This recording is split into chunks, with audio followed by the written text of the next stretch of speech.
Patrios. Patrios. Patrios.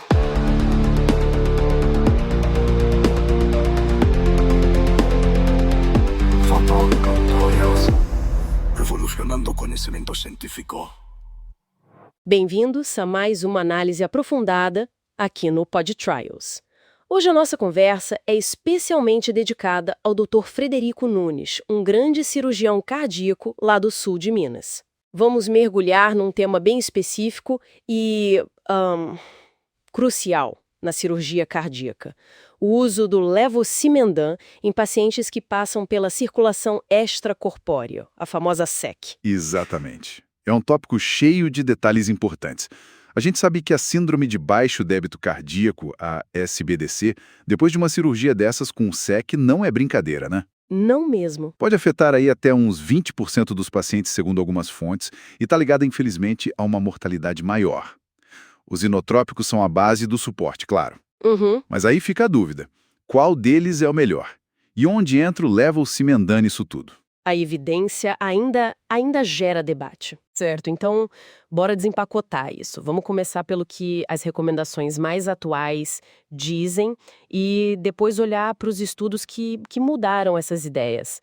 Parece que tem uma certa tensão aí, né, entre a lógica do levosimendan e o que os grandes estudos mostraram. Perfeito. Olha, as diretrizes europeias da IECTS, agora de 2024, elas falam bastante do manejo da SBDC e daquela dificuldade na hora de sair da SEC. Certo. Elas batem muito na tecla de uma abordagem em equipe, multidisciplinar, e dão um alerta importante: cuidado para não forçar a saída da SEC usando doses altíssimas de inotrópicos, sabe? Faz sentido. E sobre o levosimendan especificamente, o que elas dizem? Então, elas mencionam sim o levosimendan, junto com a milrinona.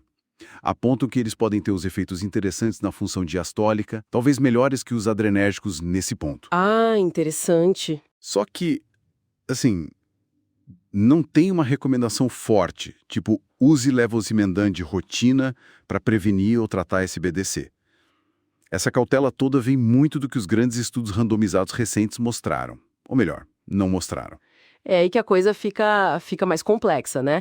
Porque tivemos estudos grandes tentando responder isso, mas os resultados não foram todos para a mesma direção. Vamos pegar o LICORN para começar. Isso, o LICORN. Ele investigou o levosimendan usado de forma profilática. Era uma dose baixa e importante, sem bolos inicial. O foco eram pacientes com função do ventrículo esquerdo já reduzida, né? Uma fração de ejeção, a FEV, de 40% ou menos. E que iam fazer cirurgia de revascularização, a ponte de safena, isso mais cirurgia de válvula, certo? Exato. A ideia era prevenir SBDC nesse grupo que já tinha um risco aumentado. E o que ele achou, o resultado principal? O desfecho primário era um combinado de coisas ruins. Precisar de catecolaminas por mais de 48 horas, precisar de um suporte circulatório mecânico, tipo um balão intraórtico, ou precisar de diálise, né? Terapia renal substitutiva. E não deu diferença significativa entre quem usou o levosimendan, que foi 52%, e quem usou placebo, 61%. O valor de P foi 0,15, então, estatisticamente igual. Entendi. Um ponto bom foi que não aumentou o problema de pressão baixa, a hipotensão, nem fibrilação atrial, que é uma arritmia comum. Ok. Então, no LICORN, a prevenção nesse grupo com FEV um pouco mais baixa não funcionou para o desfecho principal. Aí veio o CHITA. Esse mirou num grupo diferente. É isso. Sim, CHITA pegou pacientes considerados de risco ainda maior. Gente que ia fazer vários tipos de cirurgia cardíaca. O critério para ser alto risco era mais pesado. FEV antes da cirurgia abaixo de 25%, ou que já usava balão intraórtico antes, ou que teve aquela dificuldade para sair da CC e precisou de balão ou doses altas de inotrópicos ali na hora. Um cenário mais crítico, então. E o resultado nesse grupo? O foco principal foi mortalidade em 30 dias. E, de novo, sem diferença estatística. Foi 12,5% de mortalidade no grupo levosimendan contra 12,0% no placebo. Puxa! E outros desfechos, como precisar de diálise ou quanto tempo ficou no ventilador mecânico, também foram parecidos nos dois grupos. Então, já são 2 estudos grandes, LICORN e CHITA, um focado na prevenção em risco moderado e outro mais no tratamento ou prevenção em alto risco, e nenhum mostrando um benefício claro nos desfechos mais importantes, como morte. Mas ainda falta um, né? O Levo-CTS. Isso, o Levo-CTS. Ele também pegou pacientes com função cardíaca reduzida, FEVE de 35% ou menos, que iam fazer revascularização ou revascularização com troca de válvula. A diferença aqui é que o levocemendão foi dado antes da cirurgia começar. Ah, pré-operatório. E o resultado primário? Era um desfecho composto também, morte em 30 dias ou precisar de suporte circulatório mecânico nos primeiros 5 dias. E, novamente, não teve diferença significativa. Deu 13,1% no levo contra 11,4% no placebo. Parece um padrão se repetindo. Mas teve alguma coisa diferente no Levo-CTS? Algum sinal positivo? Teve sim, mas num desfecho secundário. Era um outro composto. Morte em 30 dias ou precisar de catecolaminas por mais de 24 horas. Nesse, o grupo Levo-Cimendan foi melhor, 55,4% contra 66,5% no placebo, e isso deu estatisticamente significativo. Só que a mortalidade sozinha, olhando em 90 dias, não foi diferente. E um ponto negativo, observaram mais hipotensão em quem usou Levo-Cimendan. Entendi. Então a gente tem uma droga com um mecanismo de ação interessante, né, um cálcio sensibilizador, que até parece ajudar num desfecho secundário num dos estudos, mas que falha consistentemente em reduzir mortalidade ou os desfechos primários combinados nesses grandes ensaios clínicos randomizados. Por que essa confusão toda? Essa heterogeneidade. Olha, são vários fatores que podem explicar isso. As doses usadas foram diferentes, lembra? O Licorne usou dose baixa sem bolos. Verdade. O momento de dar a droga também mudou. Antes da cirurgia no Levo-Cimendan, mais perto da cirurgia nos outros. As populações estudadas, os critérios de risco, o tipo de cirurgia, tudo isso varia um pouco. E os desfechos também, né? Cada estudo olhou para um conjunto um pouco diferente. Exatamente. E os próprios desfechos escolhidos. Talvez o Levo-Cimendan tem um efeito mais visível em coisas como diminuir a necessidade de outros inotrópicos, como aquele desfecho secundário do Levo-CTS sugeriu. Mas esse efeito talvez não seja forte o bastante para se traduzir em salvar mais vidas ou evitar os eventos maiores na população geral estudada nesses ensaios.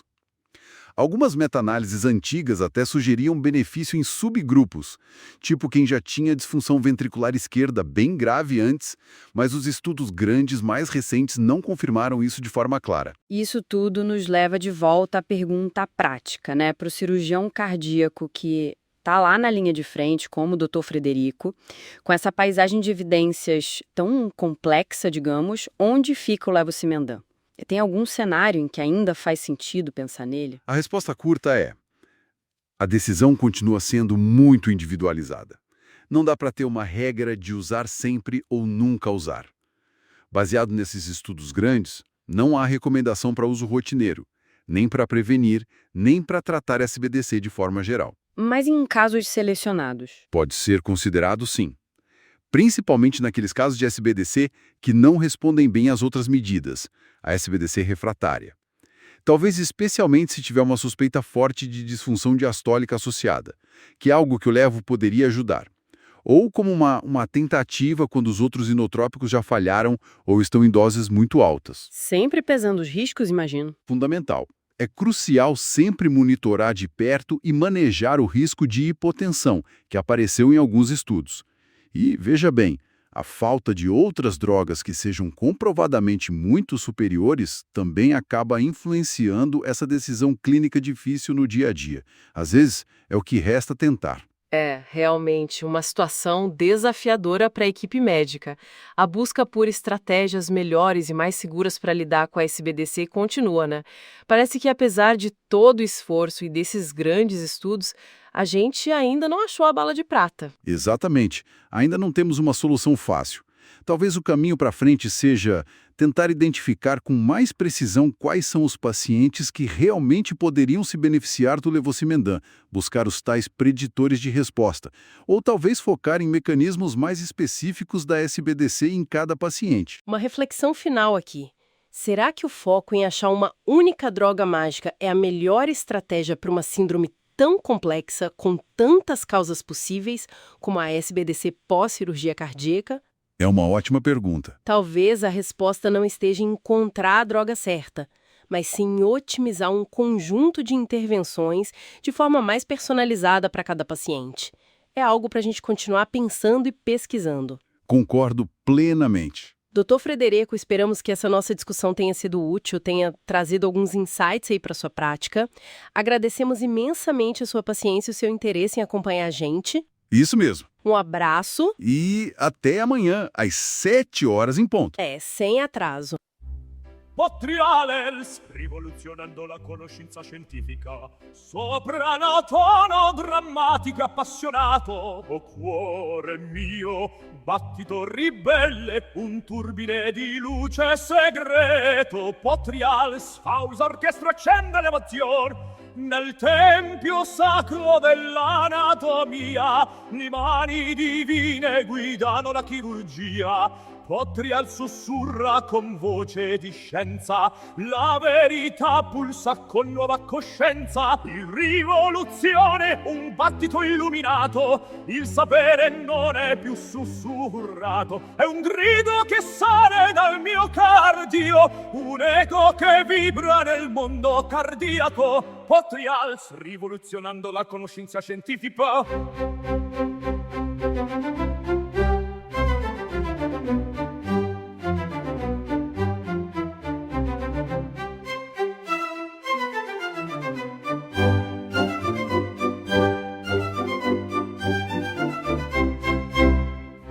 Potriales, rivoluzionando la conoscenza scientifica.